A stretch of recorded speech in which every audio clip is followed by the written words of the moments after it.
news poll ni an mu ding te ka som ka tom pal te man chima ka du te min lai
Hello,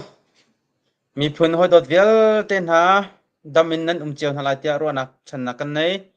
lungmali post in nang koi kanin klein ha tu zan lai zong bia iro ding in kan hika US ram chunga akwa sami kan bo chan tak tak mi kan pa asmi slai lai ram thang he biro ding in tim tu ana kan rak nei mi atu chan te zonga pathian thong in ahong klingi lam hroi tu pathian chunga kan lom chana kan pe tu kan pa chung zonga kan lom tu khring than ti te kha van chim ta ka van du e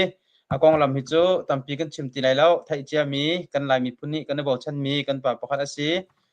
kong lam tampi kan chim ti lo ti kha van chim ta ka van du e akan chim ding mi bia te he pi tuk mi an sin ha tika mi tampi ni an rak mu kho kha pi ngai e share te jong khara kan bom lo kan kip ni rak mu cheu na se lo ngai jong rak ngai cheu na se ti kha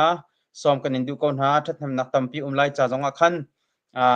phun phunin kan ti kho tok kan kut dong la kan kut pin kan ti kho tok te kha rak chol chang cheu lo share la lai le azai dang te follow ti ban tuk na jong kha lungli post kha kan bom cheu rak chang cheu ti kha himunin kan in som na le ka hin slala ram thang chan kan pe ke lungli post in kan lom tuk ti kha ka ban nol than ko tu zan kan biru nak chunga amhai sabi ka behel nak tun kan kal masatla ti ka ban ro na te khan nang ma ni atu kan president tharlom pi nak pa he se chon hi kong he pe tla in sim du mi te khar kan sim sa ko lo behel ding in tim to nak kan nei mi tin ha jong kha kan van kal pi than lai chak chun hu chun dok nak lai jong a her mi te jong chan sining hoi te khan na se her mi te jong kha chim nak chan kan van on than ti lai ti kha man chim ta ka du tu cho nang ma ni athana tining khan bia man kan ro ma sa ding in ka van in som se tampi kai lom lungmali post in tore tu na lungmali post team nan dilak chong lunglom nak tampi kanai ma bantuk in bechim nak chan thana ban ka perin an ban ka som ton cha hin lunglom nak tampi kanai uzan he zai chimding tampi lai e kan chan he det khot ngai cha khan ram thok nak akhin ke mani zai bantuk da thayok tlak te city mi kha ka van thok lai ho than bika president Donald Trump chanan thai bantukin tam hi na kan tila chute 45 le somli le panganak le somli le pasari nak president akarla ka Biden ni kumli tuani US tuan dia ma bantuk achang mi avoid ni nak president ase chon US President Donald Trump inauguration bekam nak atu ani kha akik tuk ma liau kha artic in really in klikik arang chon sano zong atlak tika khan aki liau chan si tika khan athana chun Capitol Hill in Abraham Lincoln lungphun tiang kha minung a million in rakchu aton se nan tu ten kha cho indoor to Capitol Hill rothuna ti mi chunga khan bekam na kan tu ai man hu achun Capital Arena ti mi stadium chunga khan bechim nak nei man hu achun hoi hawa kal athan sininga khan chun Capitol Hill in mai pi baka khan bekam na kan tu man hu chun Capitol Hill khan hoi haw tiang kha motor an kale makhi karlak vial te ki mi pi ni khan don se te khan hoi haw tiang khan alut hoi haw khan executive power president mangin adu minol pau kha chwa le tu ten tu khacho avane dangai phundang style te khese veya boipa kho khan salai ti akru azai chati achun nan thai ban tukin Donald Trump cho president atuan liaw zong akhan democrat polni voini thakan ti mi an thak kholo chon taza phun chuai election at itel kholom tazan chuai chon Russia konga se chon zonga tazan chuai chon election dut kho loading tazan chuai chunu an kham kho thailo chunu achon zai dan tu ri kan ti si achon tan liawi 2020 election liawi vo I non nok mi kong rong zong tazan chuai chun classified document ti mi president atuan liawi aina document 18p mi ruanga khan tazan chuai ma chun news ka property athirine mi kan tila cho ma kong le has mani ti mi thlo thang nu pakhat ruanga khan tazan chuai thong thak bakkan etim phun som ko le phun ni tazan chuai asina in a khevial te he phun khat te long he second tilai Democrat ปอลนี่เห็นอันโหลดลิงกันตีละโจมาชวนโหลดลิงกันตีมีจงโจใจกันตีละอันมานิวยอร์กสเตทสิจะคันfederal case สิเราจะคันSupreme Court นี่คันอหัวเขาแล้วมาใครตูเตตุขาบัจจัยตูนี่คันภายสดานเต็ดหนักจงอเปแล้วจนท่องถักหนักจงอเปแล้วน่าสวยทีวีลคิดเขาเลยมาจงโจสวยมีจงคิดแล้วมาเคสกันทันเลี้ยวอันดักท่าเจียมิเซมาเคกันดักท่าเจียมิเซอาศินีปานิแต่สาพกันทีละโจอะไรรอยลีin testify ตัวมาค่ะ testify อะไรตัวรวงอาคันอาศินีปาจงกันท่องอันดักทักมิเซมาดูคันโดนัลด์ทรัมป์ค่ะ president ห้องเสียอาศินีนี่คันโดนัลด์ทรัมป์ค่ะพงเงินก็ช่วยตัวที่อาคารอารักตีโดนัลด์ทรัมป์เนี่ยลีนัดชิมจ่าเห็นกันช่วยขอลอารักตีทงนรักช่วยเราอาเซนันไบเดน president อวันซีที่ก็อาคารมาอาศินีปากรักช่วยทานก็ที่ก็อาคาร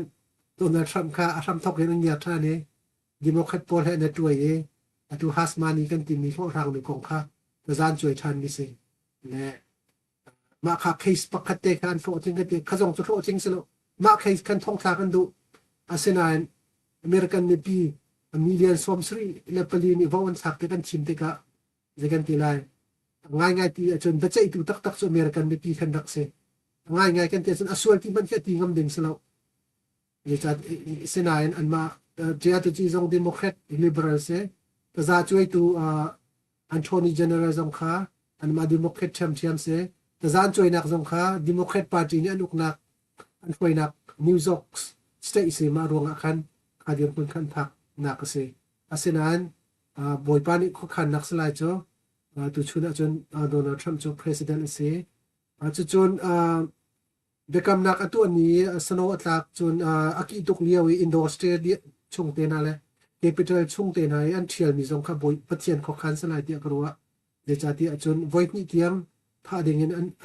ท่าเด้งเงินอันเต็มสนานทัดเข้าแล้วจนเอาไว้ทุ่มนักท่านทีมนายนั่นใจมัน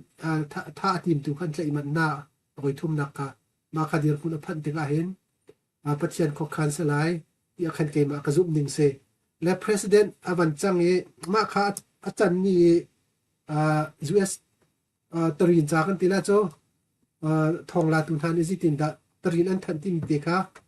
จอมพาลก็วันชิมตากระดูและกันชิมลังวังบรรทุกกัน US เห็นnews กันเจ้าติกาเห็นตรีนจากจงเสเทเลวิชันจงเสเจ้าเทียมไงหาวตุย US CNN กันที่มี MSBC ที่บรรทุก ABC ที่บรรทุกMSBC CNN ที่มีโพลเค liberal media เสียใจที่คนน่ะconservative republican เล่ชัดนักกันชิมไหลแล้วโดนัลด์ทรัมป์ชัดนักใจที่มันชิมไหลแล้วมาคีย์ channel นั้นจะ opposition จนโดนัลด์ทรัมป์ก็วัดโค้งไงเตเสียลายมีตั้มปีจง CNN ลองกันจะการดัง news กันจะเราติดกับเห็นโดนัลด์ทรัมป์ก็ส่วนตุกมีกันรัวจะจุบันตุกจนตุกคอนเซอร์เวทีฟเลยตั้งเดิมมีเดียจงอันมาจนได้กันสีกันที่เสียจน Fox News เตน่าจน One American News เตน่าจน Newsmax เตน่ามาโพลเฮคอนเซอร์เวทีฟเลยตั้งเดิมมี Republican เดิมตั้งเดิมมีเสียอาศัยนั้น Fox News คือตั้งเขาไหนCNN เตน่าลุกขึ้นจนไป Extreme แล้วจนNews ตรีนจ่าเตน่าจงกันจะติดกับเห็นอาเนเบียตรีนจ่าพุ่นUS เห็นก็เห็นพักกันเป็นเปียมันทลายก็เห็นวันลังเด็กมาเห็นนิวยอร์กโพสต์มานิวยอร์กโพสต์conservative poll อันตัวเรียนมีนิวส์เด็กเสและมาเห็นRepublican เด็กเห็นไปอันสปอร์ตเด็กและที่ก็เห็นบรรดาอุลามะก็เห็นที่มีโจ Call Day of America ที่ก็ที่มากับทรัมป์เบียร์ที่ขันวันตอนและทรัมป์ค่ะทรัมป์ชิมมีไปฟังค่ะอันบันลักบักเดี๋ยวตะพุงกันทีละโจมาขันบันชวนตัวมีเสมาค่ะที่คอนเซอร์เวทีฟนิวส์เลยเดี๋ยวเสมาค่ะกันไทยดึงขันกับบันชิมตาจนอันนี้นะคะWashington Post มาให้ Washington Postนั่นไทยเจียวบางเงิน Washington Post โจ atui Amazon nei tu company nei tu kun tila cho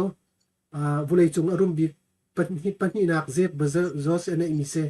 le Washington Post ni atial ni nga khin chun khe nan van pu ko lai Trump step vision ete akin taking office be order policy reversal and begin reshaping government ate le until ning te jong khai dangai mak pani nak chon Wall Street Journal he kapni in ani atial ngai na in tlom palte Republican kan tila cho conservative le akhin tlom palte atang de ro ti khin karu lama ka khin Trump bekam na ka to lewi antial mi cho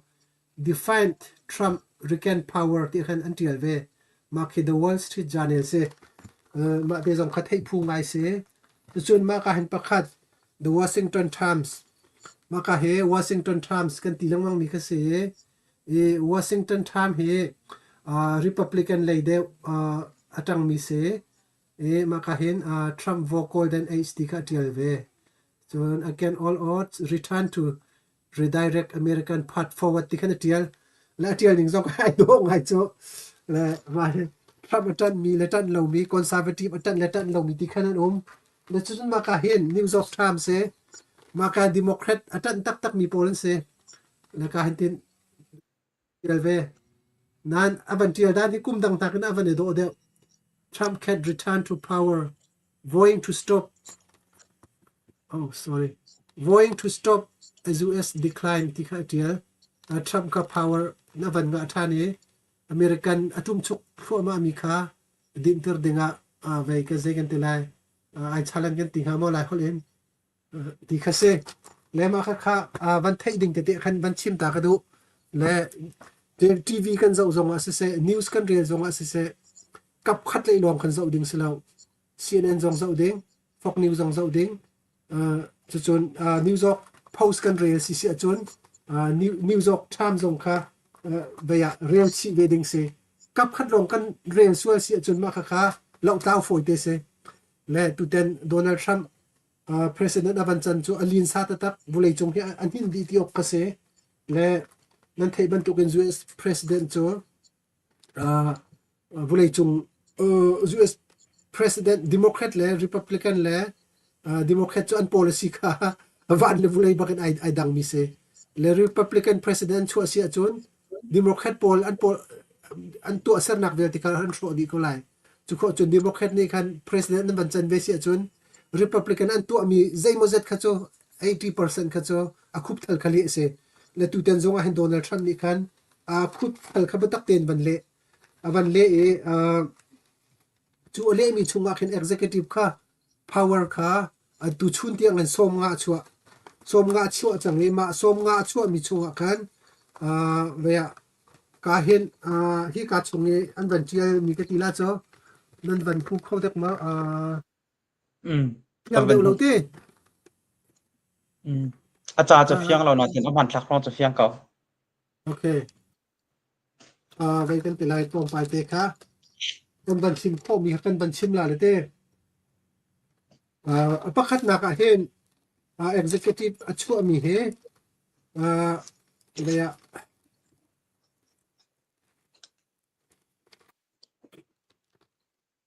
pakhat na ke executive achu mi akhan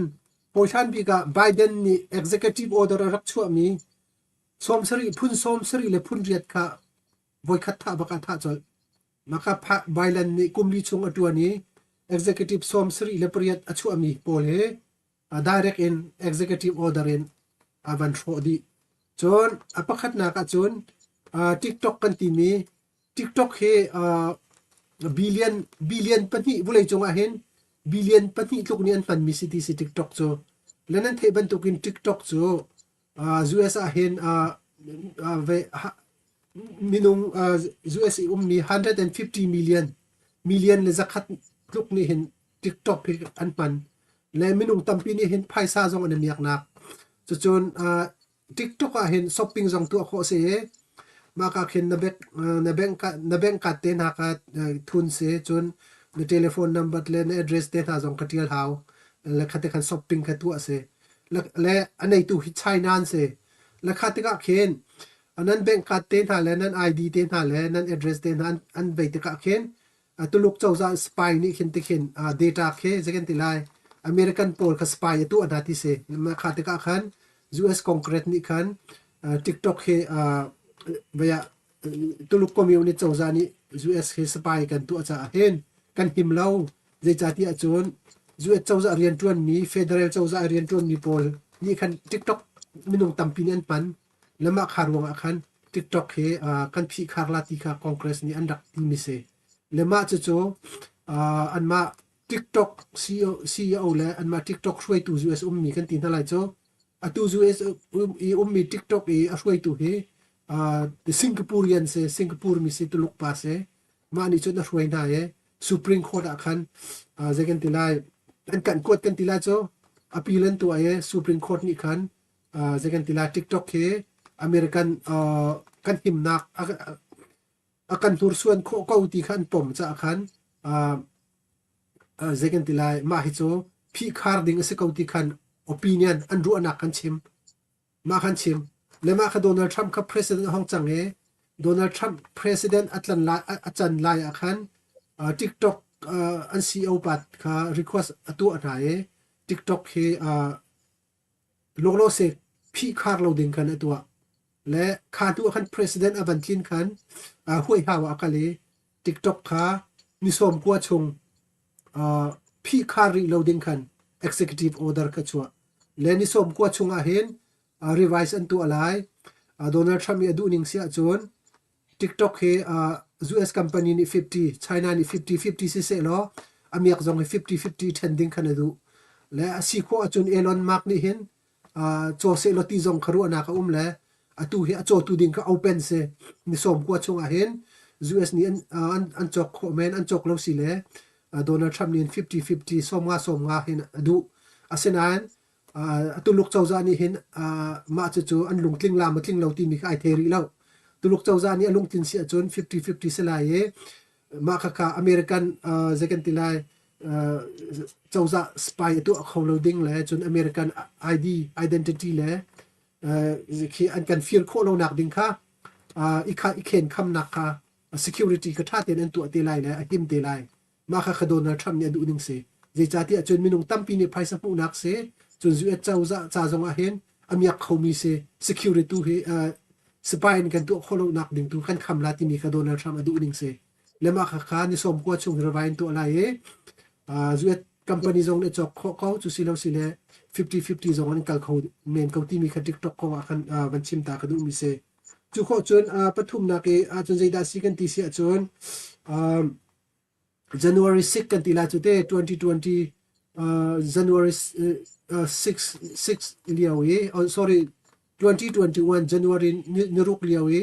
Donald Trump president electoral vote an rel liawi capital buaina ke Biden เจ้าจะนี่ท่องทักมีทามินุงท่องคัดเลยจังอ่ะDonald Trump นี่คันท่องเงินลวดนักเปียกตามาอันเตมีโพลชงอาเห็นมีท่าตั้มปีจงเนเตลจะจนเจกันติลานั่นไทยบรรทุกเป็น capital ที่เลยบวยนักช่วยเลี้ยวกันเกี่ยมากับผู้หนึ่งขันจนผลิตโพลเฮขันจนตรงไปจนอันบันทุกอันบันตัวอันบันพูสเลนเขาอาศัยนั้นมาขันนี้ขันผลิตประคัดมันจงอันทีแล้วจนcapital hill thalong tu kan khoi mak chunga khanan lu de palik le security tu ni khan capital chungkha ma kan kalu ma kan kal kho za una ti khase chunga khan boina pakhat man an tu alaw tu chon thudet jong ka pakhat man khiak law le khati valu so so khase asinan ma kha kha Biden chawzan ta zan choi na ye minung athong nin thong khat le zanga thong kha tong tlak na le ma kha zana khan minung thong khat le zanga kha zalon Donald Trump ni thong ne chu adi na ma kha executive order chu mi se chu chon pakhat ban umri mi chu federal zaket ral kap chunga US ral kap chunga hen ki zaken tilai nuin pai thleng mi pan nuai thleng mi velte kha US ral kap chunga khan lu nak ding kha phi di veya phiat di zai cha kan ti sia chon federal chon pakhat kha thani chiban chim da ka du mi chu Donald Trump executive khan US chawza ni hen federal chawza ni hen zaken tilai sex a hen phun hi long kan chau than te nu le pa ti mi long he kan chau than adang x ti bantuk nu dok pa dok ti bantuk transgender kha kan pom lo ti se achua nak birth certificate ning khan kan pom ti kha se lema kha ma executive kha tua le chu cha khan zaida azai bantuk da avan tur suan lai kan ti sia chun atu us ne akan chu piak mi kan passport vial te ke nu atu same sex marriage apom mi pol ke nu dok pa dok kan ti mi pol na ke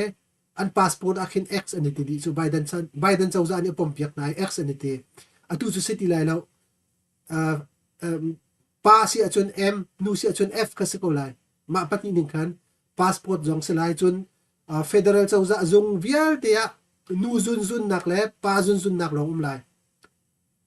nu nai khan pa nai khan zonga khan na birth certificate ning khan lai ma he boy ngai mi se zu esa chun mi cheu khat mi tampi khe pan han nu pan ha khen nu an thlen bantu khinan chun pa se ko na khen ke ma chu nu bak ka si it a khan chun Biden chau za chana chun nu in ro piak se nu ka se na it se chun nu in ro piak se le ka bantu ka nu res room te na khan an lu te ma te khen zau chian zakan tilai itoi tam nak le ki pol hak siang la tam tu rak changbal ma vial te kha Donald Trump ni du lo kan zum na khezong ai kal chun minung ko kan si na khezong ai kal anti ruang akhan ma kha transgender pau kha US federal zunga sa se chun passport le federal chau za ai pat ai pi tlai mi pawa nu le pa long se ti kha se ma kha executive order ban chu mi se chu kho chun refugee US refugee lu nak vial te kha atu lo se kham chung e temporary se ma kha atam chung vial te asilati nak kha umri lo atu he lo se kha van din tir se chun zaida si ke ri kan ti se chun US le Mexico ram ri vial te kha phi khar ding ma kha emergency declaration kha tua chun ke second tilai ramdangi terrorist pol kha second tilai terrorist u chauza ni terrorist athare tham chauza ni ma hi phu ma hi organization pol hi terrorist si lai ti mi kha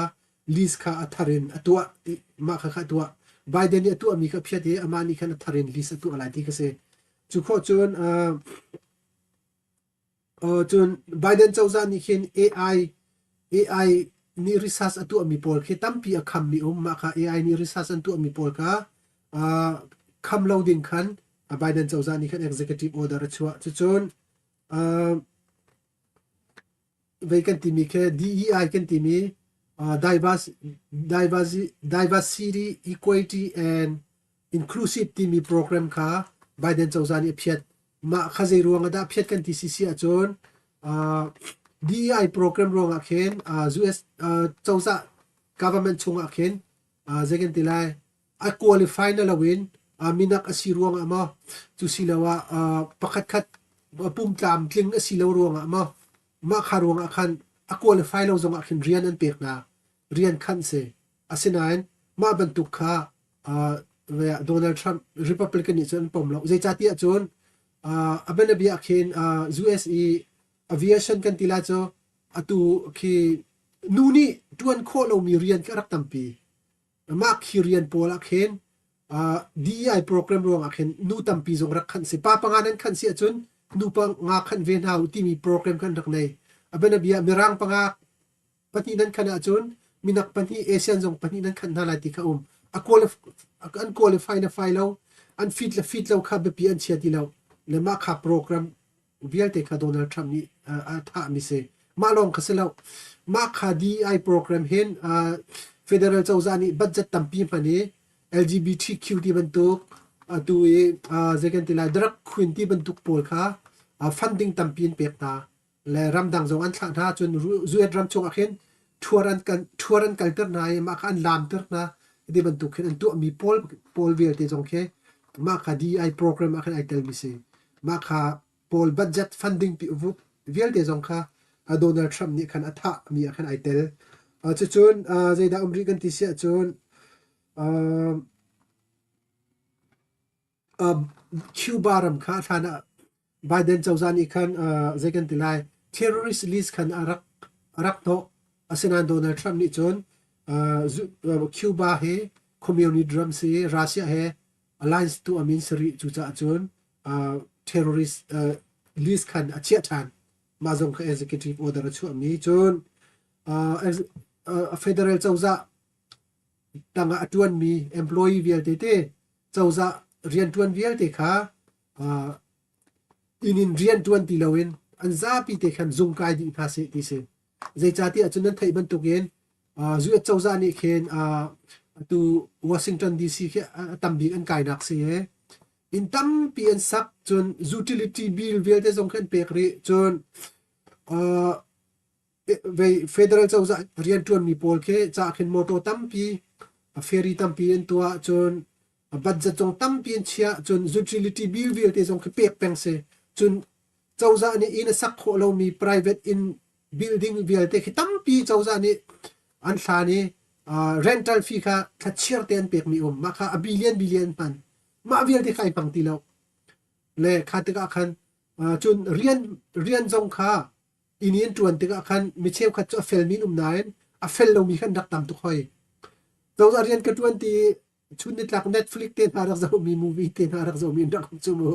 mi cheu kha chu babel bet an tu ate babel baken ti na khol ko ti rian tuan chan khan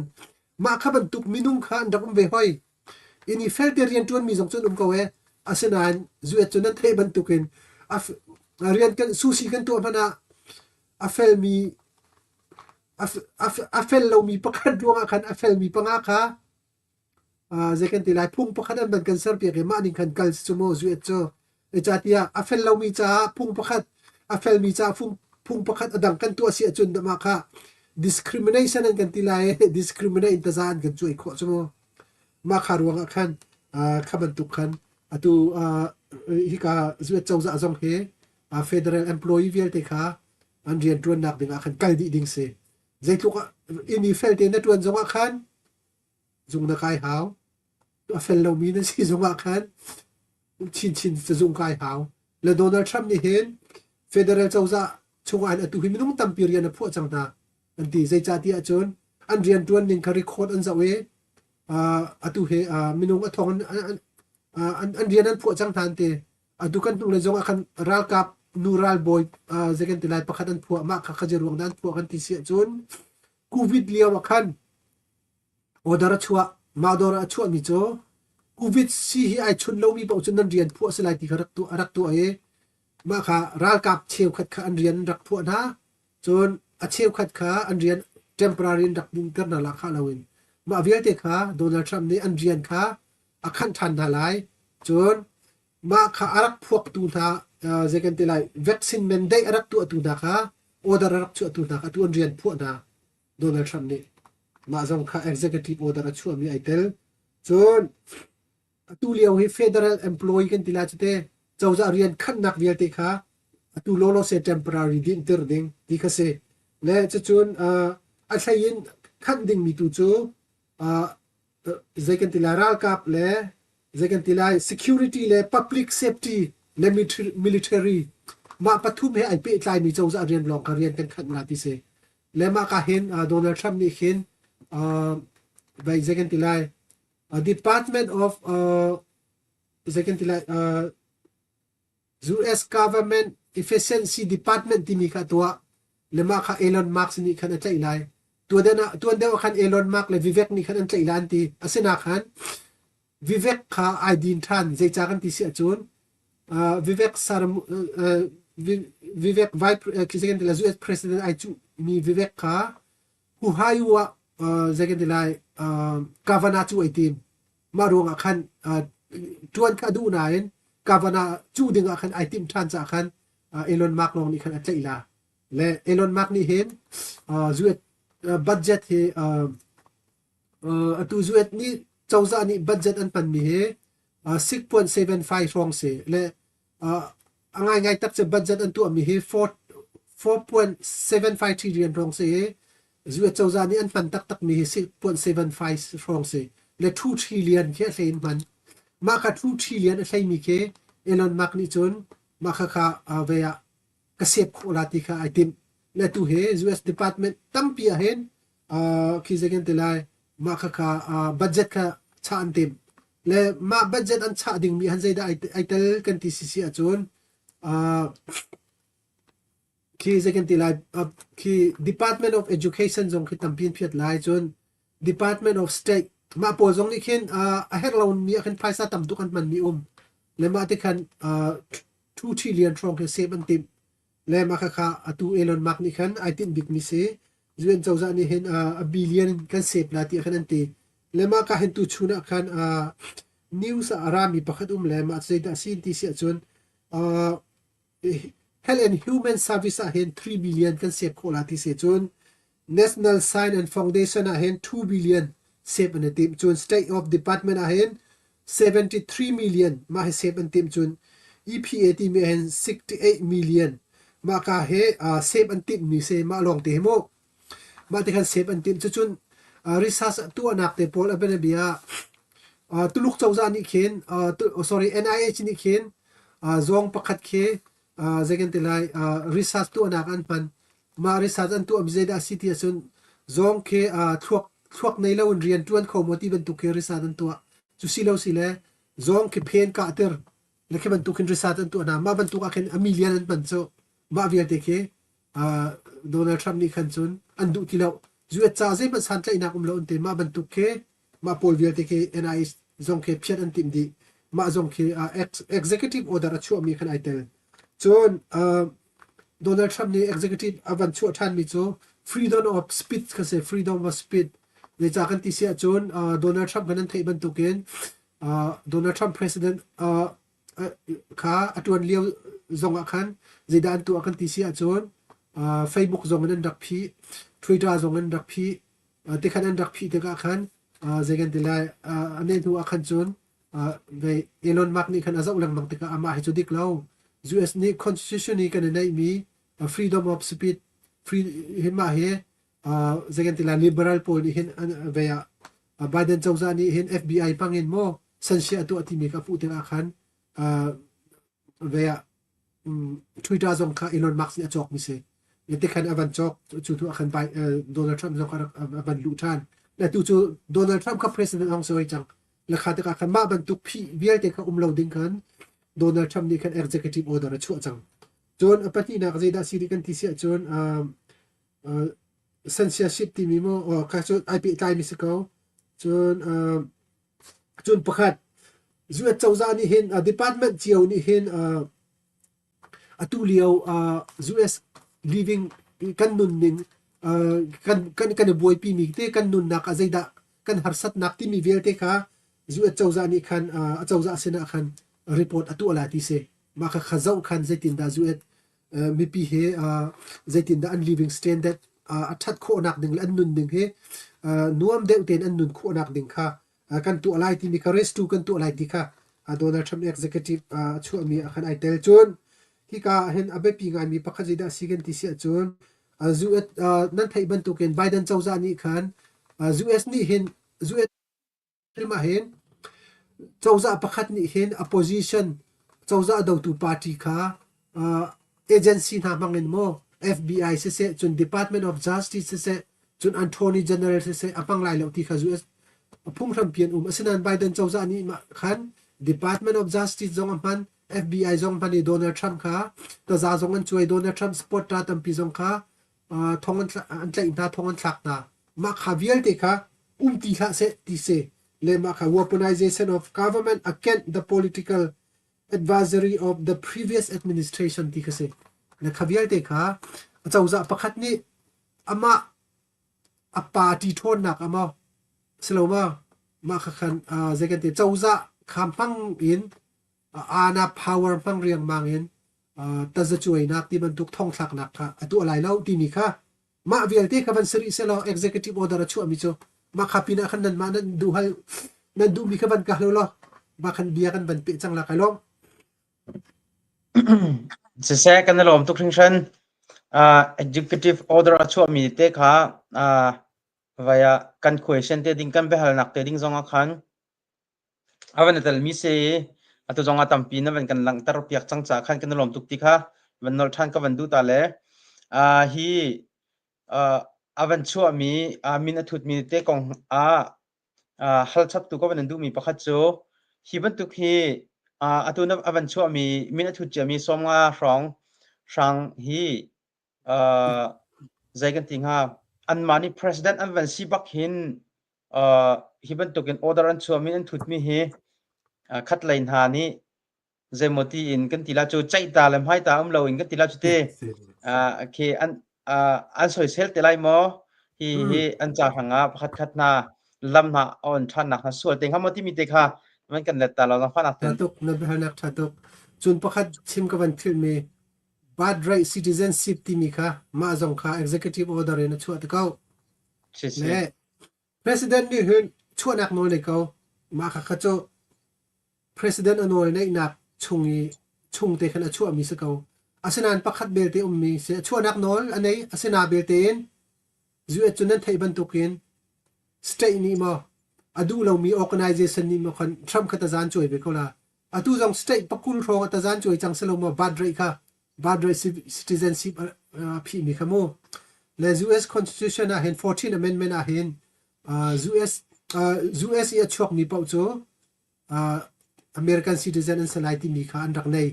ba kha 14 amendment chung mi mi se ma kha 14 amendment kha Donald Trump ni khan executive power in show nak nol the second lai phiat nak nol ani mo nei lo ti kha an buai an ma American zonga hen an buai ngai le an buai ruang khan ta za choi nak zong chu chuak le atu supreme court zong a phan kha we supreme court ni kan chai line ti se chun supreme court ni khan a chai te lai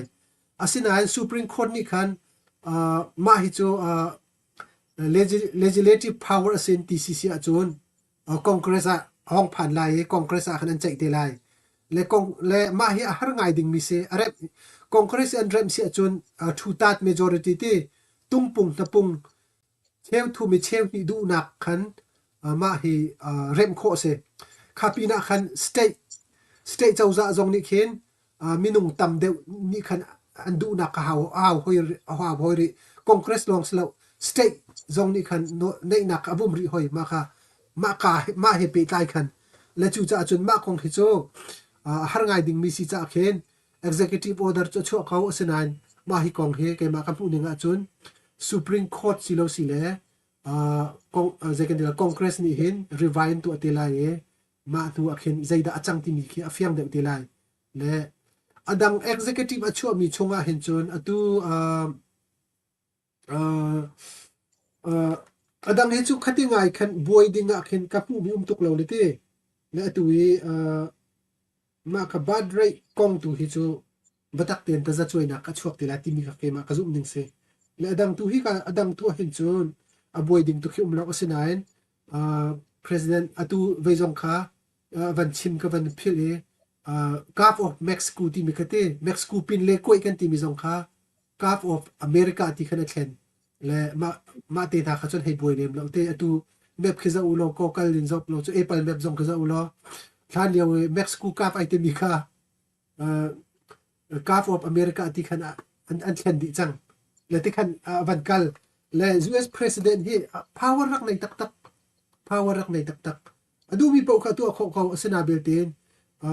US chunan thai ban tukin legislative executive branch chu ko chun judiciary branch ka ma kha branch pathum ni kan balance ka tu apeng le chu cha chun Donald Trump jong ni hin nol nak chu aphan ve ka asana belten legislative le judiciary kha alon thu kho ve lo ti mi te khamo ma ka kong khan na sele avan fiang dak mo fiang tok online tan behal mi ta num dek mo an le ka kan van ten pa la le sia van fiang to ka zon te kha aboi so la ti ka phan van pa le mu le atui te kha van pe taw sila chun hi ka online ni behel nak te ka van pe pa sila le maka kha but right citizen kong te kha ze ronga da mi hi aphi nga ti mi ke che behel la hen ali jong cha har ngai la imu an ro na evet ngai lo cha nang mani na hu ning rong khin ze ronga da hi chu ya ram mi sinaka mun kip zonga mi zong ni kiban tu ki cho ram dang zong ni an men mi an nei ton mi si ko e American zong ni chun rak nai dung zal mi se ko mi cho zaida ro channa ana inga zaida hini hin Americana harsat nak ma pakhat khat achu api lati maru mi singhama sulam te ke atu anak sulam te na thai na kan chim khong hamoti mi mu pakhat na chun ka hin veilawa hin khomena hong kai mi ko ban hel chi sia chon ngan dam nak lai pe he pe tla in si o an tha mi kha maka kha tha an tha na akong asulam kha fiang da win khin akan chim khong ha mo athat tu pa kate zaitlukin da dan tat nak thi nak tiang an pe lai mo zaitin da singha ti mi kha ma kha bel na kan hong kai mi te kha sele ma pen hi te kha man kan chan ma kan lak piak ta than lo chun ho cha dang jong kha atam tuk le mo kan kalmet mi po kho kan kal te kon thala le mo se veya achung nei tak sinin kha chu kan thai velo tekla mo Donald Trump ni le cabinet advisor Paul national security ruang akan se ko lati kha kazum ko de cha tia vulei chunga kan zo te ka hen vulei chung ram tha big te ko se vulei chung ram tha hi tam pi o melete vulei chung ram tha hen US da ti lo hi cho azaken te la direct citizen anga ki achua le chang kan citizen nga mi ram hen tuk lo ti okse le US tu cho andak that be nak cho ma kha bad dai citizenship ti mi khan dak pom le kum tam tuk ma he cho kum tam tuk andak tu achang mi se asena en zaida an thin phan nak khomen ti ke ma khai ru mi mo pakhat naka US a hin mirang he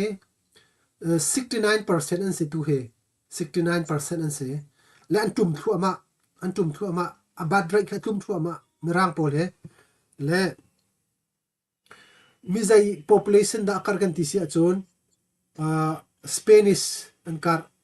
chun Asian kan kar minority he te ko se minority kan hang thang thu ama le kha te ka hen hin hu kumkul ronga khin chon mirang he minority ani chu ala ye mirang se lo mi po ki majority kan ai chu ding phun kan le ma te zong ki pakhat an ti khomen mo pakhat nak chun pani na ka chon zaida kan si a chon ma hi bad trai zu e chawzani atu ronga hen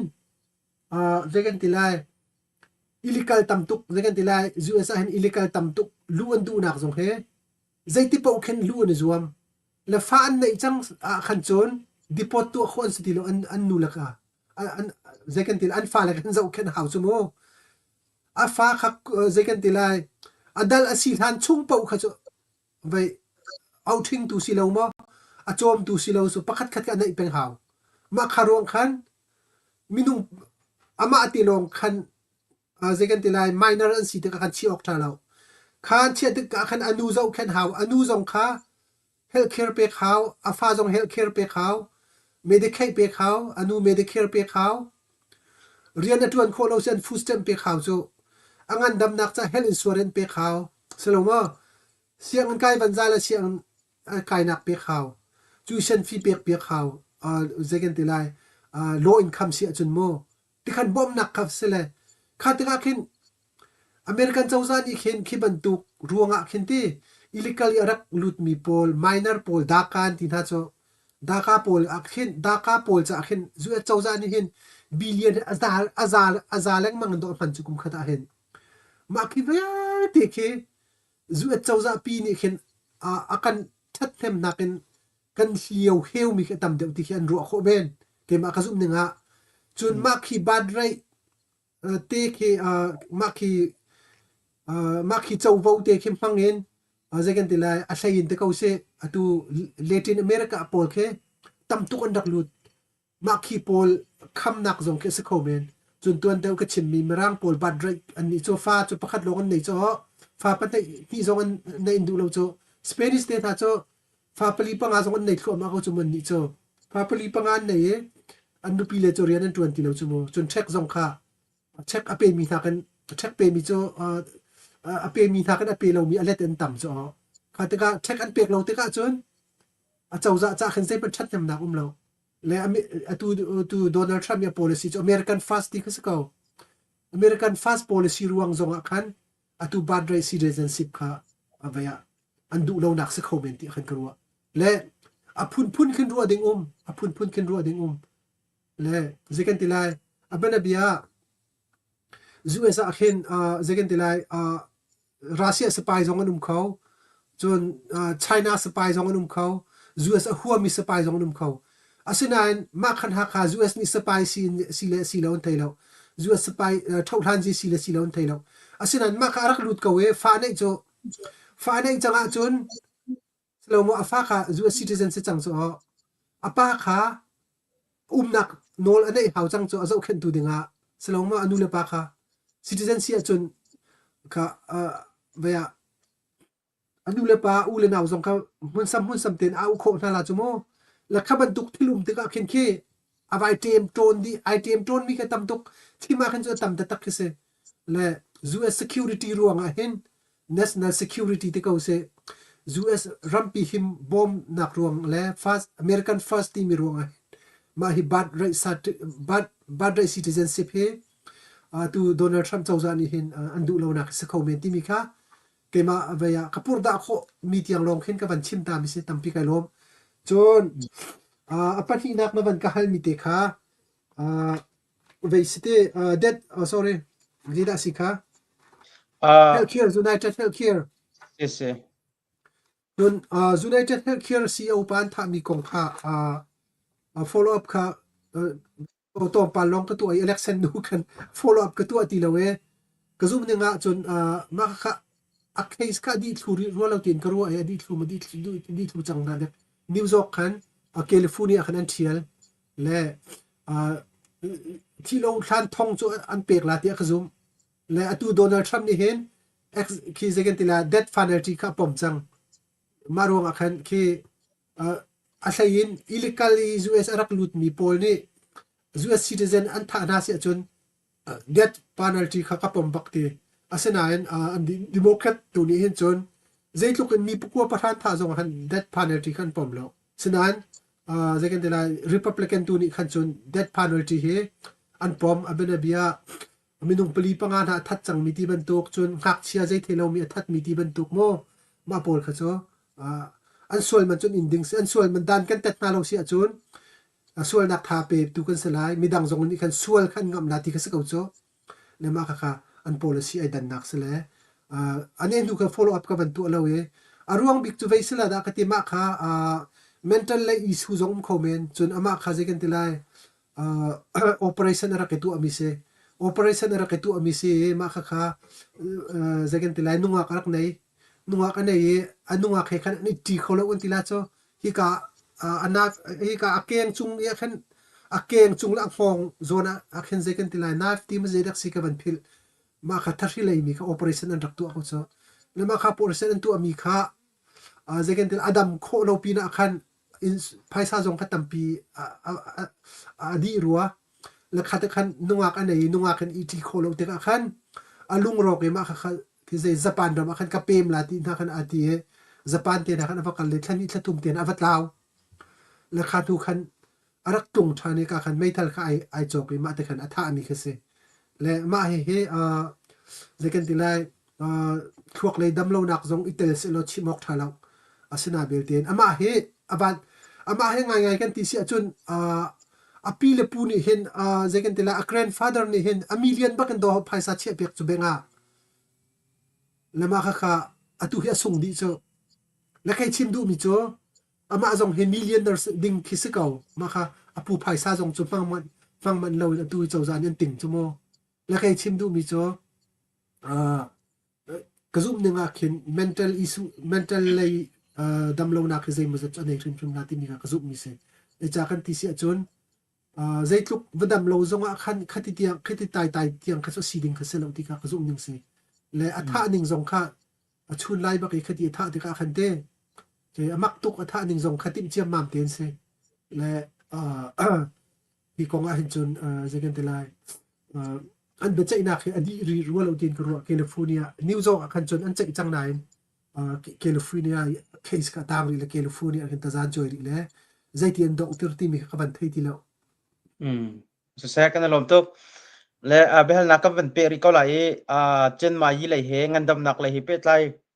deu liu lo khan kam van pe la le tuan deu i covid si chun lo ruanga ral kap rak din tar min ha chun le rak din tar rak phu min ha pol le temporary rak din tar min ha pol kha chu anavet kan chim chang e si kho chungin rian huna pek than ding an silai ti mi te kha am chang e lung lop nak thong ngai khi hong second ti la chu le adang pakhat hi bantuk ngan dam na he pe tai mi a WHO ti min arak chuak khoi kan ti ko chuak khoi ro te ma kha sim mai hi se rong bika da singha ti mi te kha khate kha mar kan chim ta lo chun help lei che mai ji lei he pe tlai chun be hal na khavial kha kan dong tar la le adang deu a khan kam wen kal than te la okay se tha tok ma hi he Donald Trump atam khat nak atuan liau ite covid avan chu he khan IP tlai mi se le zaitin da si kan ti sia chon covid ai thok nak chu Wuhan si chu mo Wuhan ni lab zekan te lai ma khan palak pol zekan te lai ke research an tu anak khan ai thok mi se le ma hi covid a chua mi hi ma khan lab khan azut mi si chu mo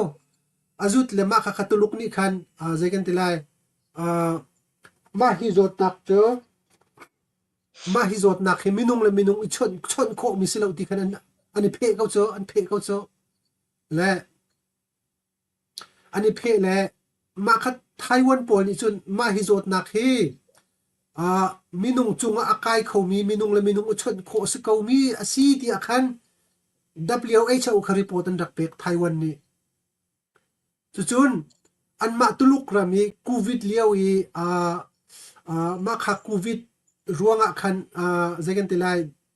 kha ka lep i atuan mi doctor atuan mi ni pakhat ni khan ma hi lep hi achuak mi coronavirus hi minung le minung i chon kho se kauti mi kha social media phuan ma aphuang tu kha chau tuluk chau zan an tlei chol le ache chau an chia cho ma kha che chau khan chia le kha tika khan zeida kan ti sia chon Dr. Fauci ni zong ni khan ma hi chu zegan tilai atham thoka khan tulukin aral uti mi bantuk kha Dr. Fauci ni khan apom chun marks isuk te na zong kha zegan tilai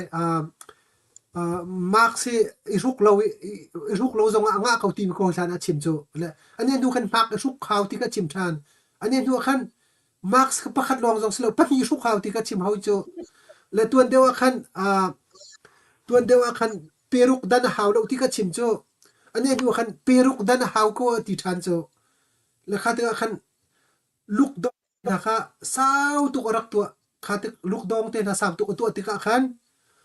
a chawza business tam tu rok restaurant business tam tu rok small business tam tu rok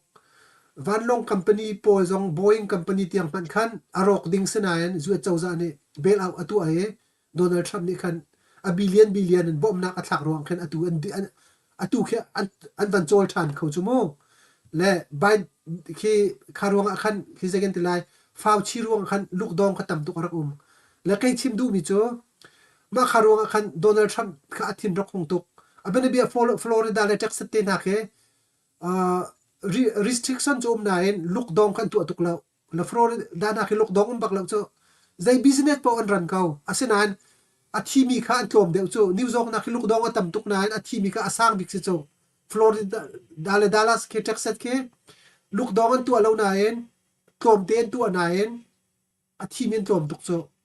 leti khan le Fauci chim mi te na li long te rak se ti kha baya Trump chawza khan thin hung ngai siang te na rak khar mi mo khavial te jong kai pi tlai di le ma kha si te ka khan Donald Trump ni khan WTO general pa kha arian tuan ning azo tika khan ama pa he ale chun tuluk chawza ni khan WTO general director pa kha zegan tilai zikan no ti se corruption atu ati se kau chu zikan no ro ti ka se kau chu le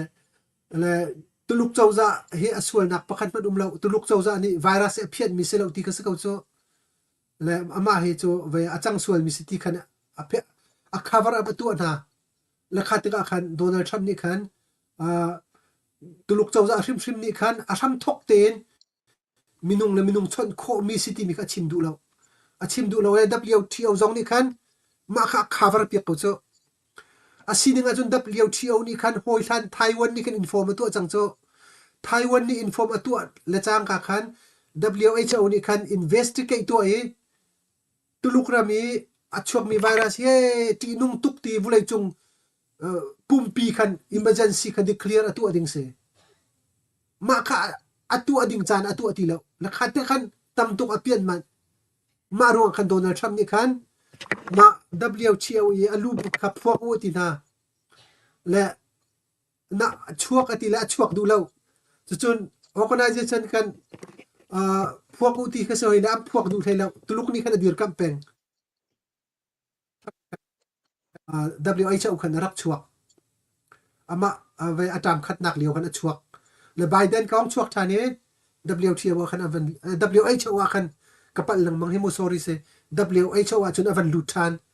le WHO ki US ni hin kum khana hen 2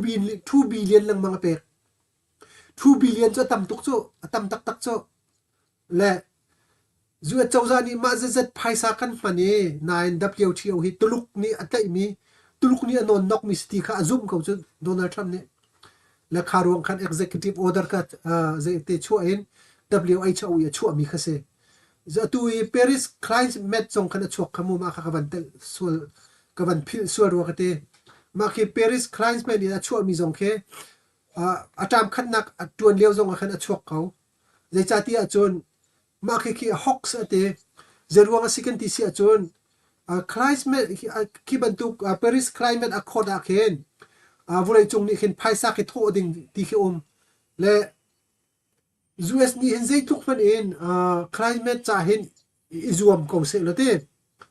China te na nen control ve tung lo India te na Brazil te na mo ram ngan chun tong America te na ni a in China ni a control lo khan chun US control nak pakhat khen a zai man ke kamatling khau mi ke lo vulai chung pum pi khen kan control how chun phaisa jong ke kum chiar te ke tlamtling ten an tho ding se asenain India ni tha ten tlamtling a tho lo China jong ni tlamtling ten a tho lo a tho bik mi ju US se ma ro khen Donald Trump ke a chu mi se chun a hlai khen Democrat pol ni khen ma khen Green New Deal ti ban tu ke second tela batak ten usa pek an zuam chu mo le ma khi ruanga khen thil tha tam pi cha chu mi chum ve ko lai na en khat le ka ma zeida achuak kan ti si achun moto te na ke achun atu Donald ve ke van pe tlai di atu Donald Trump ni khen electrical vehicle mandate ti mi kha tha executive order in ma chu je ruanga second ti si achun California khen 2028 ronga khen chun akavan pa sol ma 2028 ma si 35 dek si ma khan zegan la petrol la case diesel phang mi moto hi umbak ti se ti se ko chu la kha ti si te ka khen Donald Trump ni chun ma kha du law electric vehicle zong ko se da si la case man mi zong ko se ti ka se na ma ti khan du thim na khan yu si ti ka apom asinan Biden chawza ni chun ma khaban tu Green New Deal khan an tu atika khen zeida achang kan ti si achun ma khaban tu moto te na vehicle te na tiang khen arang atim chun atu case kan fan mirol chun na case kan fan mi te na jong ke atu Biden chawza ni chun phi tim cho California jong a khen phi tim cho atu rol chun na kitchen ni kan fan mi peila ni kai mil case pol ke pong kam than hlim na ka thur turen te ro pia kan tim chu ma ke Democrats te ya chun ma ke an tim chu ma jong ke plan an nei cho le khate khan Donald Trump ni ba ban tuk ke adu law le chati achun case cho amanai deng tuk de tuk cho electric nakin le khate ka khan ke ban tuk an policy kai khat law le ke ban tuk jong kai tel le marong khen atu Paris climate jong khen atu ka chu anak se le Paris climate jong chuak WHO jong le chuak mo ma ka pati ten chuak avan fiang dak mo fiang tuk kan lom tuk le kan comment tu chun California akal naka voter ID ati peng mi kha asulam zai khida achim nga ti kha comment zai bentuk ya California akal naka voter ID ati peng mi khi ati le zai ben voter ID a okay bentuk mi se ke se ke te kha California khin Democrat state tam dewa hin Democrat ni atu Democrat ni an shuai mi ki zai kan tila state po akhen voter ID afang lo mi khen tam deu zakhata 90% pan den pang lo voter ID voter ID ti mi chu asina in kan ni Maryland tu an chu voter ID an pan voter ID ti mi chu citizenship mi pol kha citizenship mi pol long long ka voter ID pe kan se asina in Democrat state tam pi chun voter ID pang lo khan vote thak ko chu le ma chu ruanga chun Donald Trump ni ma kha du lo tuk mi se voter ID chu tha ten citizen a sile silo ka verify tu ami se asina Democrat state a chun voter ID khan chu apiak ta lo verified an tha ten an tu lo ti nak se ko chu le ma ki California state thim na ka khen a cheu khat abane bia city ti ban tu kong ti ban tu ka khen citizen asilo mi zong ni no vote thak nak no lan dei chang chu California ke le chu cha chun Donald Trump ni du lo voter ID ding si citizen long ni vote kan thak ding si ti mi kha Republican and pom mi si Donald Trump long jong selo Republican state po chun an za pi ten voter ID viar Democrat state long a hen voter ID du lo mi se Republican state po chun citizenship na ka verify tu e ma ka voter ID khan an chu apiak na ka voter ID te long iken long khan vote thak kho se Maryland zonga ma ka voter ID ka tu askaw se kan lo tok chatok le ka vaya kan ven kal ri ko lai koram kong kha kan ven kal tala le Elisa Stefanik ni achimi kha tu tan chawza thara chon koram hi bp a kan chi a ha ko ti kha ti mi kha ma kha kong he pe tlain zaital na kan ro khomi ha mo ti mi te kha pakhat na ka ban se chun ma kha he pe tlain White House a tuan i amasa big mi atu ami kan tila te first day ani khat nak bigi atu ami kha zeda city mi te kha ma pani kha man kan chim than lo chun huwa chun adang te kha kan van kal than tin hala chan kan nei ning hoin se Stefanik kha via President Donald Trump ni hin Vice President cha dinga hin arak du ngai ti si chu manu te kha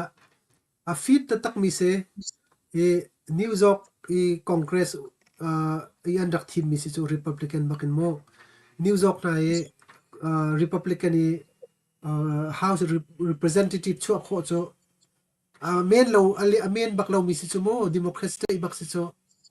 an team mi se ma kha mi nau te se cha thiam se ama kha kan tung lei second te lai vei pol Hamas le Palestine pol boy liao e US i sanda an pi liao e tu Ivy League pol university kan tin hala chute min thang pol tu Columbia University ti Pennsylvania ti bantuk chun Harvard Yale University pol i sanda apia tu na kha tu Washington i ka zong hen sanda an pia ma kha sanda an pia nak nol kha US i min thang University pol ni sanda pia nak nol pek ta cho ma kha sanda pia an pia nak nol pe tu na an president pol kha na utha e US i Capitol Hill i House i Oversight Committee ni khan behal na kan tu na ma an tu na khan Stefanik ni hin tha tu kan behal nak tu na a khoi khodi a vir khodi na tha tu kan behal nak tu kho tik na khan ma khan batak ten hong lar mi si Stefanik he le Donald Trump zong ni khana war tuk le ama ruanga khin atu i Harvard University president zong ai phuak chu chun Columbia University president zong ai phuak chu abe bia hal na bia kha atu vai ikal di la kan bia hal tek na khan ave arak fit tuk ti mi khalang le Harvard University te na president man ni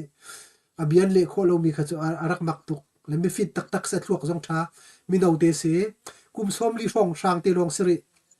le mi fit tak tak se ma kha kha Donald Trump ni khan UN ambassador a khan a team mi se le tuan de ochun vice president na team men la rak ti mi kha se le mi fit tak se le ma ni khan achim kau achim nak jong chu confirmation hearing hi sinai nen tu le confirmation an tu la ya khan achim mi se le achim mi chu koram kong policy a khan chun koram he a bepia kan chia koram chungi human right lu khon ji chu an chu phau mi vel te betak ten pa kan lak lai betak ten kan dir pi na lai ti mi kha achim bak mi se ke ma jong ni ka thai mi se chu cha chon zai tin kal pila chu kan thailo pani na ka makuru bio iram dang von jivan si te ka hen bazang tampi ke atharin ruat chan nak tampi kan leiter zai cha ti chon makuru bio chunan thei ban tu gen koram kong a chon atu liao zu ti Biden cabinet la ka chon koram kong a thei bik mi se sine etuan chung vial te zonga koram kong a active bak mi se ama la mi McConnell ke senator la thut jong mana pathum ke chon Ben Cardin atu Maryland sine imo ma por he arak batak te arak tang min se le makuru bio ke batak te tang mi se makuru bio he atu he avoi khat nak hin atu Latin America he tong lai a hlain Panama rong sang atu Donald Trump ni khan Panama tu miang kan tila cho ma he kalak than lai te tuluk zai cha ti chun Panama tu miang kha China ni Panama chawza ni khan China kha contract an pek ti tu miang pi kha operation tu atu ding ate ma rong khan Donald Trump kha thin hong Donald Trump ni Panama tu miang chu zu ni kan dak chu mi se minung thong som thum le thong riat nun nak pe kan cho mi se kan Jimmy Carter ni rak pek ta ma hi he Panama chawza kan pek mi se China chawza kan pek mi se lo ti khan ti tu he Donald Trump ni veya Panama chawza ni ma vial te he ani thlen lo si chun Panama tu miang kan ting than la ti mi ka se le kai chim du mi chu Donald Trump ni khin ma vial te jong ke la ka tin ma long jong selo Greenland tiang ti na jong ken la ka van tim le koram kong policy a hen makuru bio he atu Latin America atlon kho hen veya Middle East amokal masala China da kan lati ka afiang rilo asina hen atu tuluk chawza jong ni hen Donald Trump he soman tim Donald Trump China kal si chun makuru bio ne azu ding ka fiang le chu cha chun China silo sile tu Asia zong an tlong te ko la Thailand he veya USA alliance thabik se le tu liawa chun tu tom pal Asia ni chairman chu Malaysia ni tlai lai le Malaysia ni chairman si si chun Malaysia ram mo khai karam akhin Asian Pacific meeting in nei te la le ma te ka khin summit te ka khin Donald Trump mo kai la chu silo sile di vice president mo makuru bi on kai te la ma kha te kan koram kong ki batak ten presiam an pek te la ti ka zum le thain China he batak ten dilen tu ko si si chun koram cha jong an arat nakin veya thlen nak zum khoti mi kru chan nak nei chun a thain atu Stefanik cho tuan deu i zueni Biden ni palai che minu minak nu ta kha koram kong ka khat man achim lo ti ko se achim lo ti ok se ko cho le atu Stefanik cho avan tuan thok liding bakin koram kong ka chim chol le chu cha chun makurubia Stefanik tu Donald Trump ban sit ka khen Biden chan liao nak ke joru chan nak nei de ulti mi te kha ka ban chim du ta mi se kai lo se saya kan lo se ren tuan ram van thok chun tam pe tuan mi kong ko chen van kan ro pa di ko change kan chan jong cho vaya chan sau pi khi lak than jong cho kan du ko se man se lo tu jan lo chan se lo e vay dang jong kan ro than la mang ko la e dong nak lai kam deu tu khin van helta ka du mi cho apakhat naka Donald Trump he mirum pol he ana kom ngai kan ti ko lai cho mirum pol he ana kom ngai atui vaya hoi how arak lu lai te zonga kan tila chute khi program an soi mi vil te zonga khan apong kama van zau sia chon mirum long te min thang long te kha kan hu kho min han si ma ki khi si tiga elon mak na ki cho chim ton mi akhin ro te karwa mi cho American hi kan kaulai Mars na hi kan sarlai ti ban tuk na rak chim ton tiga ma ki khi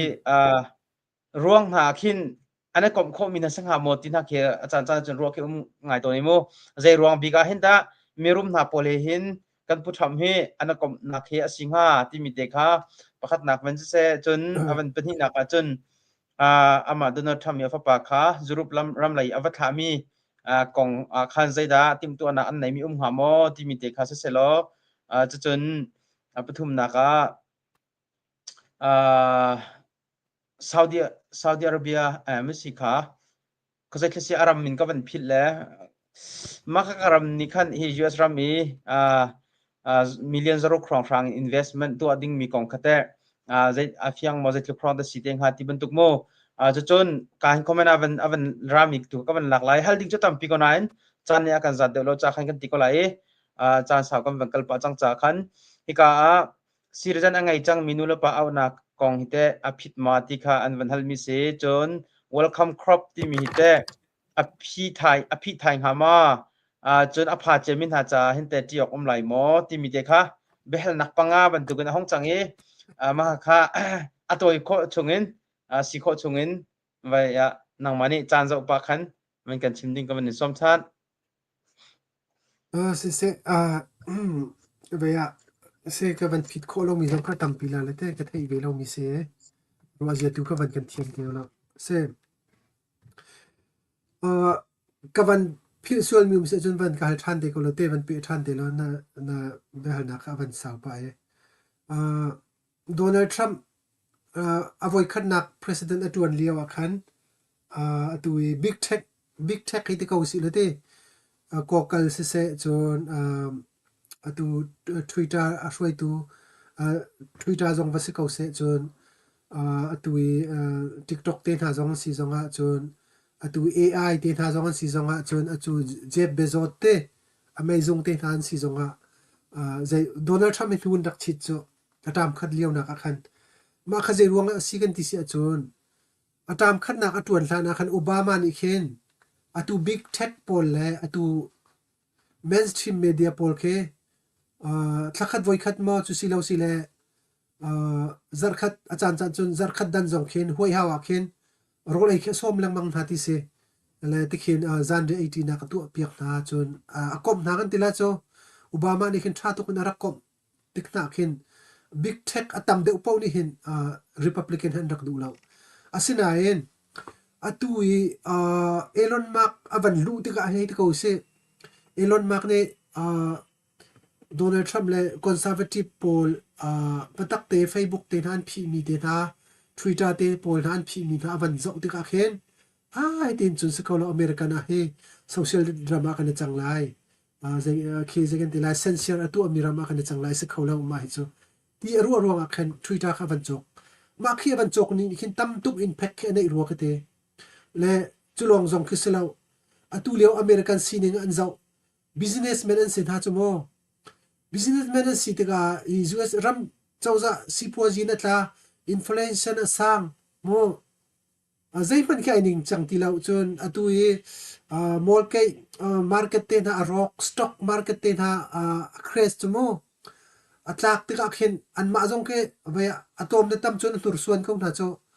an tur suan ve kong tha chu ma khe atom le tam chu chena in atui Elon Musk ni patak te Donald Trump election evan dir pil Pennsylvania baki ama kuran bakin thakhat chunga million zar renglo zale som nga rong ampani Pennsylvania election camping tu achumo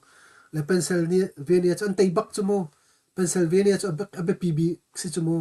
makhatik am bantek an fu tika khan zegen telai ve US kan thlen how ko ti mi khe big tech po jong ni an ru la ti ka zum chu kho chun Elon Musk zong ni hin achung nei batak ten chol chang se no mo Donald Trump kan dir pi ding si ti zong ke tit se lo chimok thalo chu zai cha te chu big tech po ani kom di na chu mo la tu akhan za ulo Donald Trump on operation liao akhan amazing pol ni 1 million on operation cha mu bekam nak tu nak cha 1 million an hlut chumo chu kho chon Elon Musk ka chu chim ko se ani kha chu hlu chi ase chu kho chon veizong ni an hlut chu big tech company pol Amazon ni hlut chu Apple jong ni Tim Cook jong ra khamo Tim Cook jong ra chu chon atui TikTok company CEO pa jong ra chon atui AI an CEO pa jong ra thiam chu chon min thang an ra chon Elon Musk jong chu sumo tikhan an nu le van dir pin an mu kho di ko kha le tu ten zong han zai da hong chang kan ti si a chon Donald Trump akai a chon stock market jong he akai lai sipoji tha lai second te lai ti khan du an ma jong ni khan business mit khan aw ve ko chang cho la kha te ka khan Donald Trump an nu le ba ka tu chon dir ko le tu an deu ka chim ban tu khan Amazon nei tu pa tu vlei chung arum cham chang tu ba Jeff Bezos ke Washington phau ba karak nei tu sumo le Donald Trump pathama atam leo khan Washington Post ni hin vei bak khado second lai Hillary Clinton kha endorsement rak tu cho Democrat candidate po ka endorsement rak tu apeng tha asanain naiten kha cho lungo endorsement bak at an tu alo cho Kalama Harris kha ma kha thu san tak mi se mo ma ka zo bak khan tu ten he cho ai dang bak ti kha kavan pu chol bak mi se le atak khaban tu khan 1 million zong kha atu poi to na khan avan hlut le atu kha vai tiang na hong phan chumo capital hill tiang e bekam nak pun tiang zong kha rak phan je buzot kha le dikhan rak le atu AI CEO pa zong se chun tip top CEO pa zong kha andak radi kha athana ti ban tu ko umbal lo le tu ten hi cho araw pui tak ke se le atu investment zo batak tenan tu Japan pa zong ni khan billion zaruk kha investment tu atim chun Saudi Arabia ni zana khan 800 billion mo 1 trillion pan sa khauti se 1 trillion thong kha Saudi Arabia ni khan US investment tu antim le atu hi azapi te ya ai fiang chang mi mo Donald Trump president asinak ni thum te long sari US investment tu antim mi he trillion pakhat rang lo pi kha se chang cho le ti khan se atu stock market jong ke akai tak le 401k anei mini chon rakzau cheu te mano zaitlukunda nan 401k kai mo Biden leo zaitlukunda stock atum mo le van tu ko lo Nancy policy ni khan Donald Trump president ase changlai ti thei bakhan ke Apple he vai he akhin company akhan stock chaila karak chok chang cho ke chimdu mi cho Kalama Harris president chok ding sel stock ka chodu nai sai la lo cho chu cha chun Donald Trump he nin thila tu kho dok ti an ma Democrat jong nan thei kau an thei kau na an soi kau cho le chimdu mi cho Donald Trump cho American first policy ka site ka khan American sipo that nak ding ka cho zai po atu alai zai tu kan social media nen social a hawan social jong ka khir la lo American first bak ka sa kau lai American than chau nak bak ka bi pin te to alai ram dang kha zai chutuk chona khir la lo American that nak tu kha tu ai tip mi se le ma kha khan avan tling dek mo pakhat nak me khun kha chun apani nak I Donald Trump fa pa ma he Trump junior kha sela da khate Don junior ma khe Middle East second te atlon mi kha cho zaidang kong sla lo da khate be pi big mi cho zinan kha se le na ya khan Donald Trump ni khan they saw the strong print khate ing si min ta kan tila cho ma kha phong chon e upek ni hen the zinan man he thum ding khan Donald Trump ka chime second te Donald Trump ni khan thum ding a khan ro chan dak tam pi ko kan chon ni atluang ti kha chem la chu cha na chun aro thana hen so du ni zinan thum lai so du ni zinan man a thum chang tu khan chun ke zinan second te lai organization OPEC ni hen a thum shrim ding ka fiang chu zinan avan thum si a khan chun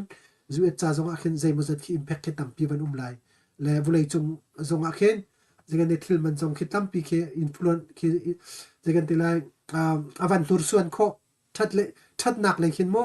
that nak le khin tam pi ki impact atu ate lai atu OPEC policy na nan ban thu manan thu ma chun le Donald Trump chunan thei ban tukin thana khan Biden ni khan zinan mana kai tuk leo khan Saudi Arabia ing simin ta kha telephone a chon an te lunga tlai bak lo disco tlai du bak lo disco an kher lo asina Donald Trump chu president ban tun na chang ka hen athirin don thir hi a ramdang mi thir bakan thir ko tu chu China zong allow Russia zong allow ko tu chun Hamas pol zong an allow ko atu president ka tuan thana aran nakin nan tlai mina tha u ti tu an tha ko tha chu mo kha khasle Donald Trump hu kham he zekan tilai bulai chung pumpi athin ko khatluk khan athin la fa pa kal mi zong he azu cha that nam nak tampi kha aban chu pi te lai ti kha khazum chon na ban hal mi khan zaida aban siri kha ban chim ka ban phil pa chang cha Biden ka lo pa chang hi tu ka ban phil ve World Cup kop khate World Cup kop he tu temporary kan phi ti long khasri e father notice kan tu hlan chung chu kan phi lai ti khase le ane tu khan statement release tu ate ko la State Department ni khan le tu lo se kha chu phi se ko asena belten atu green card di au mi ve pol kha chu zaiman ai sign lo ara lai green card ko nga zaiman chim lo ma kha chu azai atu ya phi mi pol he chu refugee lak nak zong temporary phi chun World Cup chu refugee hai pe tlai mi si chu atu ina chimmi green card nu le pa au mi zaiman ai tlai lo nupi le fa le zong sia chun fa le ni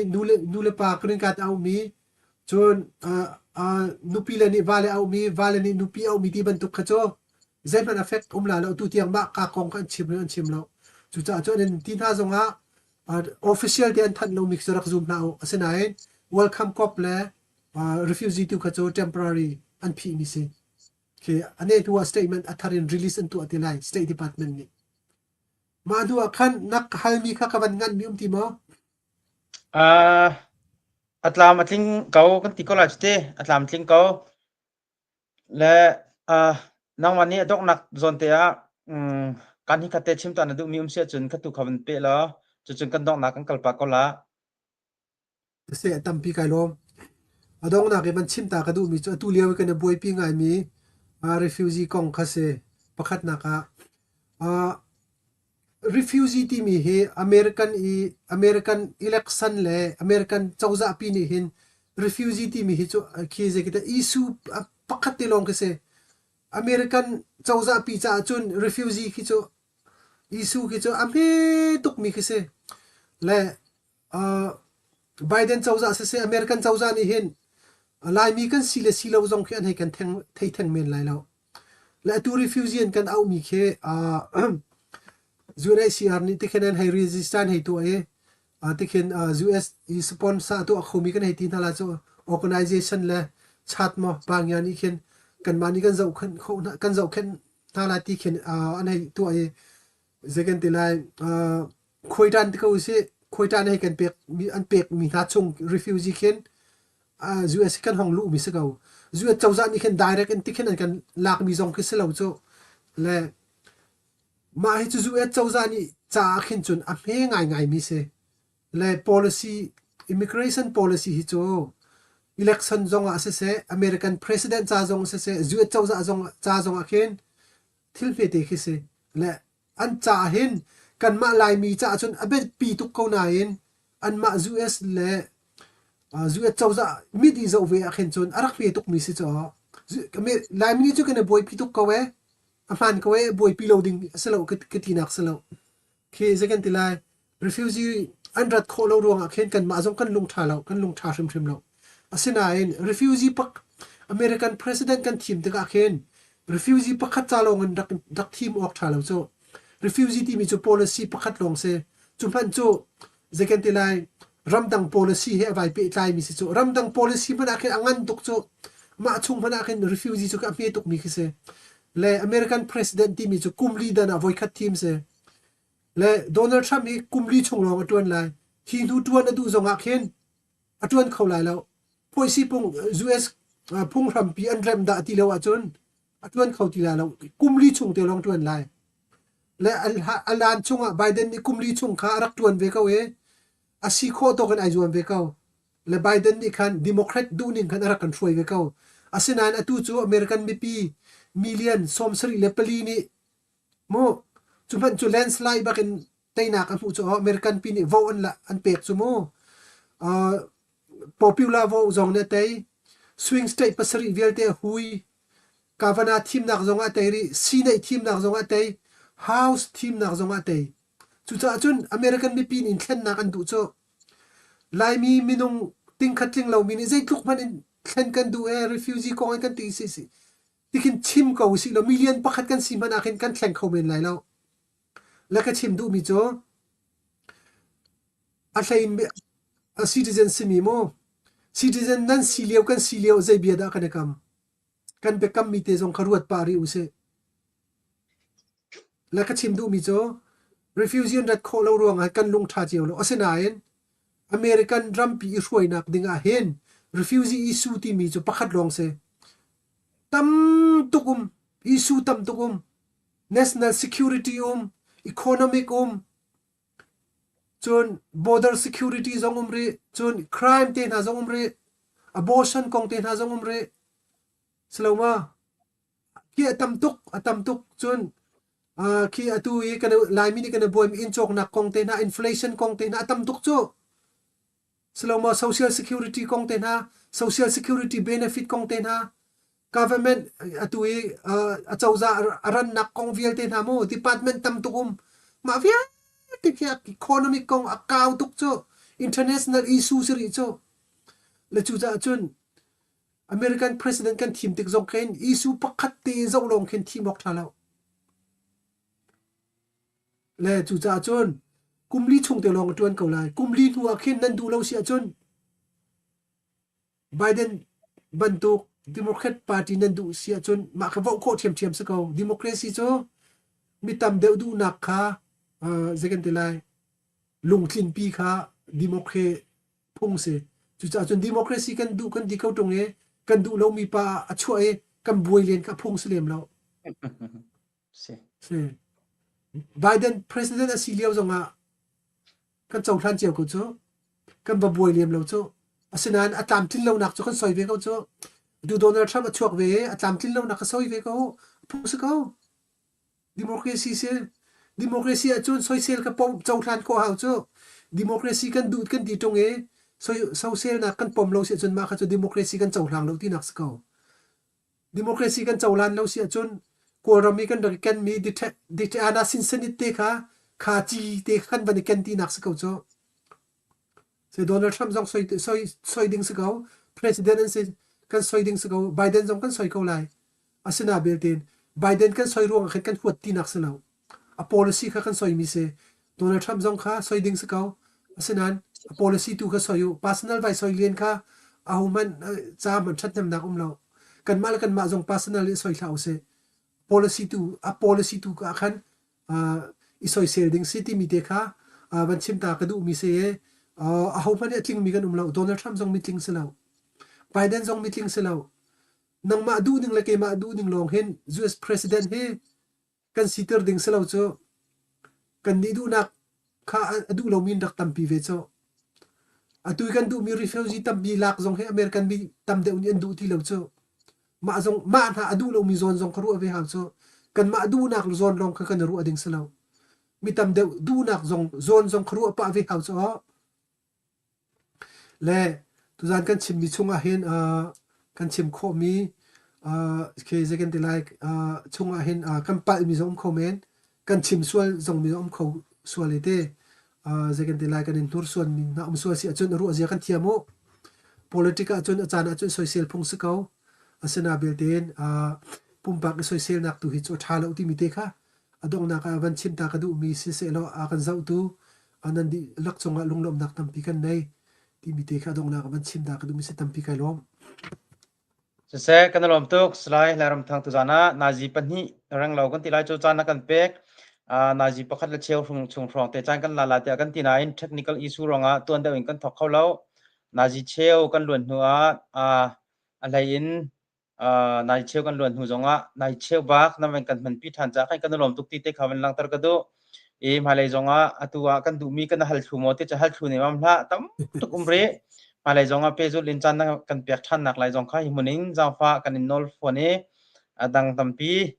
US กองสิจงกันมากันไลมีกองจงค่ะบอกฉันมีนสิบันตุกันฮัลดิงตัมปีกันในเกาหิติเตค่ะมันชิมตากันวันดูตุจานะอาการ tari เจ้า ban ตู mo ching มี khatte ปีthong pang tha ka ban than tala mo เฮลโลเสร็จทัดตก atu liao he Trump cabinet poll sinai ni hearing an tu an hai te interview an tu an ta ko se rian hi kan chun rian pe te jong kha interview tu ata lo chun rian khan phong se lo chu mo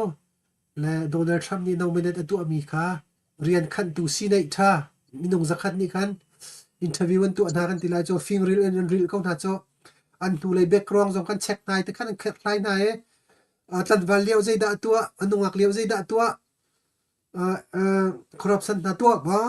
mizia za tha se ma a background a thamo thalo ti kan check na la tu ya tu zani an ban kon farm mi la ka chon a boy big light an ru mi Peter Hegseth kha atu sinai ni khan ban kon farm ti mi ka thong pang tha ka ban than na ma pa he second ti lai US ara ka prak tuan mi se mi nau te se kum som li le zai mo rong te long kiseri mi nau te se ra ka prak tuan mi se chon ama he Fox News news arak chimbal mi journalist pakhat jong se le ama hi mi nau te se akum upad de tuan badak ten apiang thar mi se le apiang thar e pathian ai bau chan tuk mi se khatika khan abana hen vailam ta te ai suai ma ai suai ruang a khen Biden chawzani khen rian tha ra ka patuan liao khen rian Obama le Biden chan liao khan rian ngan deuh mi rak pek ding senan ma rian an rak pe du lo ma kharuang te khan extreme mi se krifa extreme tuk an rak ti e an rak du lo e ma kan rak ton mi si cho ama rim ni chim mi se a democrat chawzan an rak ka ton e ka du mi rian jong krak tuan kholo ti kha chim ma pa kha democrat ni thla kan du bak mi si cho an da thla kan du le a punin a sualan pu nu tlai reme an ti chun kum tling lo tuai ta me ti khan an ti sinan FBI ni khan a background kan check ver ti ka khan sual na kan hu lo le tu zan cho ma kha democrat ni an da ubik mi Peter Hegseth kha tu zan cho sinai ni an ban confirm chang ti mi te kha thong pang ka ban than ta na tampi kai lom เสร็จทัดตกครึ่งชันเนที่จะทองปังทาจงก็เป็นไทยชับแรกกันลมครึ่งชันเก้าฮิปินเลยจงทองปังทากันไทยชินละมังก็ลาที่จงกันรัวชันนี้ลุงมลิพอสตุจานะกันไปรัวนักมินุงตัมปีนี้นักกันเจ้าจ้าขันกันลมตุกหมายเลยจงกันรำจ้าเฮร์นิงินกันกัลจินทลายกันรำจ้ากันสิโคตอกินโซเชียลมีเดียจงอินกันรำชันเช่านาเสะกันมีปีเวลเตนิมุกเก่านักเสะใจดังจงอินกันในส่วนที่กำลังไล่ติดขาหิมันเองวันชิมตากำวันดูลำนักเบียจงขากำวันชิมตายมีปีเวลเตซิโอจานักกันเปตูการเห็นกันในบ่อชันมีสไลด์ลำทางจงเสะกันในล้อมตุกชันเก่าติดขากับวันนทันดูมีเสและตัวจานกันบรอนักจุกขัดขันกันวันดีตรพัดก็ไหลมาเลยจุดตัวจานชากันเจ้าทันไหลที่กับมันมีปีมุดิ่งินตันนักจันตูกันสัตว์ทันติลาติดขาวันหลังตาต้องนับวันชิมตากันดูมีเสตั้มปีลบหนากันใน